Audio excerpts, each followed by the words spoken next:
पश्चिम बंगाल में केंद्रीय सुरक्षा व्यवस्था को लेकर बड़ा बदलाव देखने को मिला है। हाईकोर्ट के आदेश के बाद केंद्र सरकार ने आम जनता उन्नयन पार्टी के विधायक और चेयरमैन हुमायूं कबीर को दी गई Y+ श्रेणी की सुरक्षा वापस लेने का फैसला किया है। नमस्कार, मैं आशुतोष जोशी और आप देख रहे हैं न्यूज़ 18 का डिजिटल प्लेटफॉर्म।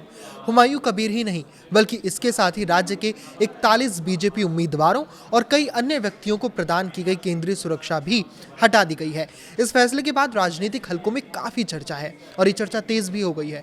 हुमायूं कबीर, जिन्होंने पहले तृणमूल कांग्रेस से अलग होकर अपनी नई पार्टी बनाई थी और चुनाव लड़ने का ऐलान किया था, उन्हें संभावित सुरक्षा खतरों को देखते हुए केंद्र सरकार द्वारा Y+ सुरक्षा प्रदान की गई थी।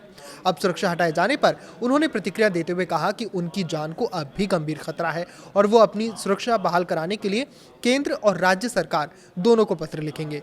उन्होंने ये भी आरोप लगाया कि सुरक्षा समीक्षा की प्रक्रिया में समानता नहीं बरती गई, क्योंकि जहां 41 बीजेपी नेताओं और बाकी लोगों की सुरक्षा वापस ले ली गई, वहीं कांग्रेस नेता अधीर रंजन चौधरी और ISF नेता नौशाद सिद्दीकी की सुरक्षा बरकरार रखी गई है। हुमायूं कबीर का यह भी कहना है कि उनके खिलाफ लगातार राजनीतिक और व्यक्तिगत खतरे बने हुए हैं, इसीलिए उन्हें पर्याप्त सुरक्षा मिलनी चाहिए। इस फैसले का असर केवल राजनीतिक नेताओं तक सीमित नहीं रहा, बल्कि कई अन्य चर्चित व्यक्तियों की सुरक्षा व्यवस्था में भी बदलाव किया गया है। इनमें पूर्व भारतीय क्रिकेटर कप्तान सौरव गांगुली की सुरक्षा श्रेणी को भी घटाकर Z से Y कर दिया गया है। गांगुली को पिछले लगभग 3 साल से उच्च स्तर की सुरक्षा प्राप्त थी। मई 2023 तक उन्हें Y श्रेणी की सुरक्षा मिली हुई थी, जिसके तहत कोलकाता पुलिस की स्पेशल ब्रांच के 3 सुरक्षाकर्मी उनकी व्यक्तिगत सुरक्षा में तैनात रहते थे हर वक्त, जिनमें 2 हथियारबंद अधिकारी शामिल थे। उनके निवास पर भी अतिरिक्त पुलिस बल मौजूद रहता था। बाद में मई 2023 में ममता बनर्जी सरकार ने उनकी सुरक्षा बढ़ाकर Z श्रेणी की कर दी थी। इसके बाद उनकी व्यक्तिगत सुरक्षा में तैनात अधिकारियों की संख्या बढ़कर 8 से 10 तक पहुंच गई थी।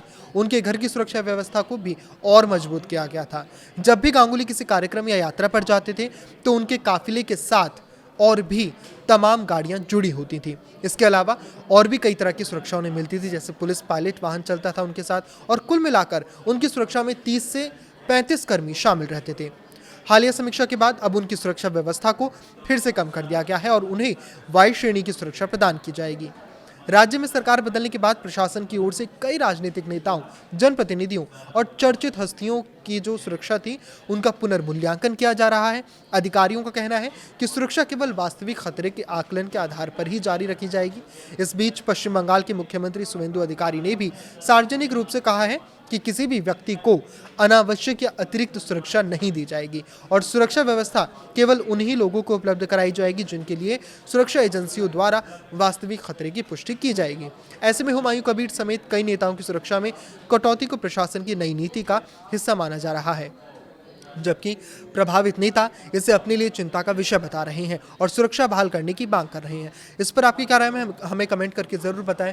लाइक करें, शेयर करें और इसी तरह जुड़े रहें। नमस्कार।